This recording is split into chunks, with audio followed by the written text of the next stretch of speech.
प्यारे बच्चों, आज हम समझेंगे पीढ़ी एकांतरण के बारे में, जो हमारा जीव विज्ञान यानी बायोलॉजी क्लास 12 के पुष्पी पादमों में लैंगिक जनन से लिया गया है।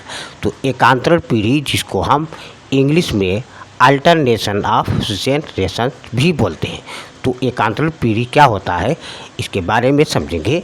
तो एकांतरण पीढ़ी यानी एक जैविक क्रिया है, यानी जैविक जिसे जो जीवित चीज़ है, जो कुछ पौधों तथा शैवालों या कुछ अन्य जीवों के जीवन चक्र में पाई जाती है। उनका जीवन जो चलता है पौधों का या अन्य जीवों का, शैवालों का, तो उसके जीवन चक्र में एक प्रक्रिया होती है। वो कैसी प्रक्रिया होती है? उस प्रक्रिया में दो अलग अलग जनन चरण यानी पैदावारी के चरण होते हैं। तो वो चरण कौन कौन से? एक है बीजाणुविद, जिसको हम बोलते हैं स्पोरोफाइट, और एक है युग्मकोद्भिद, जिसको बोलते हैं गैमेटोफाइट। सॉरी, अब स्पोरोफाइट क्या होता है, अब हम इसका पूरा विश्लेषण करेंगे तो और भी आसान हो जाएगा। स्पोरोफाइट ग्रीक भाषा के दो शब्दों से लिया गया है। एक स्पोर यानी स्पोर ग्रीक भाषा में बीजाणु को बोलते हैं और फाइट पौधा को बोलते हैं।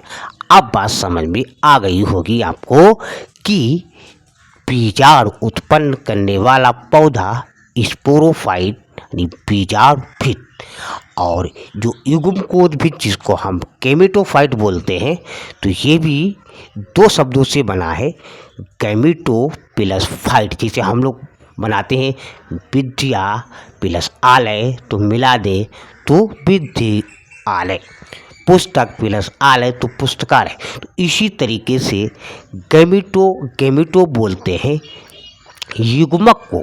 जैसे युग्मक होता है नर युग्मक, मादा युग्मक, वो फाइट पौधे को। अब आपके समझ में आ गया होगा कि युग्मकों को यानी पैदा करने वाला पौधा गैमेटोफाइट कहलाता है। आगे समझिए बच्चों कि बीजाणुविद, जिसको हम स्पोरोफाइट बोलते हैं, तो ये द्विगुणित होता है, यानी डिप्लॉइड होता है। डिप्लॉइड का अर्थ जो इसकी कोशिका होती है। अब हम लोग हैं कोशिका, पेड़ पौधे जीव जंतु कोशिकाओं से ही मिलकर बनते हैं। तो जिनकी कोशिका में यानी गुणसूत्र क्रोमोसोम का दो सेट होता है, यानी दो सेट पाए जाते हैं, इसीलिए उसको हम बोल दिए द्विगुणित या डिप्लॉइड, जिसको हम 2x या 2n से प्रदर्शित करते हैं। तो ये द्विगुणित होता है। जो क्या करता है, स्पोरोफाइट का शब्द हमने आपको समझा दिया, जो स्पोर यानी बीजाणुओं को उत्पन्न करता है, जो माइटोसिस द्वारा विभाजित होकर के यानी पट करके यही युग्मकोद्भिद यानी गैमेटोफाइट बनाता है। अब गैमेटोफाइट मतलब युग्मकों का उत्पादन करने वाला, ये अगुणित होता है यानी हेप्लॉइड होता है। यानी इसकी एक कोशिका में क्रोमोसोम्स का एक ही सेट होता है। इसको एक्स से या एन से प्रदर्शित करते हैं, और ये निषेचन के बाद यानी युग्मक उत्पन्न करता है, और निषेचन के बाद यानी फर्टिलाइजेशन के बाद एक द्विगुणित यानी डिप्लॉइड युग्मनज बनाता है।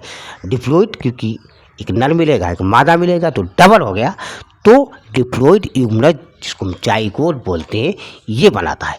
अब एक चीज़ और समझने वाली है, एक होता है ब्रायोफाइटस जो होता है, इसमें जो युग्मकोद्भिद यानी जिसको हम गैमेटोफाइट बोलते हैं, ये पीढ़ी प्रमुख होती है ब्रायोफाइटस में। फाइटस हमने आपको बताया पौधा, ब्रायो मतलब जिसे काई वगैरह होती है, और एक होता है टेरिडोफाइटस।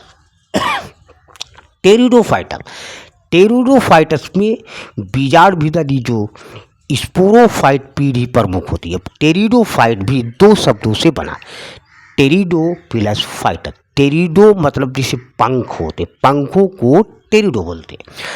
टेरान, टेरान मतलब, और एक फाइटस। तो टेरान का अर्थ हुआ पंख और फाइटस का अर्थ हमने आपको बता दिया। पौधे तो मतलब कुछ ऐसे यानी पौधे होते हैं जिनके पत्ते जो होते हैं वो पंखों की तरह दिखते हैं, तभी इसको बोल दिया टेरिडोफाइटस। तो टेरिडोफाइटस में जो बीजाणु भीतर स्पोरोफाइट पीढ़ी प्रमुख होती है, खास होती है। अब हमने ये डायग्राम बनाया, जिसे पहले गेमेटोफाइट था, फिर फर्टिलाइजेशन हुआ, यानी जाइगोट बना, यूनज बना, फिर विकास हुआ, फिर स्पोरोफाइटस बना, फिर उसके बाद ये स्पोरोरेंगियम है, उसके बाद ये मियोसिस विधि है, फिर स्पोर बना, फिर गेमेटोफाइट बना। तो ये एक के बाद चलता रहता, ये अवस्था चलती रहती, इसीलिए इसको बोल दिया पीढ़ी एकांतरण। और एक शब्द में जब याद ना रहे तो हम आपको तरीका बताते।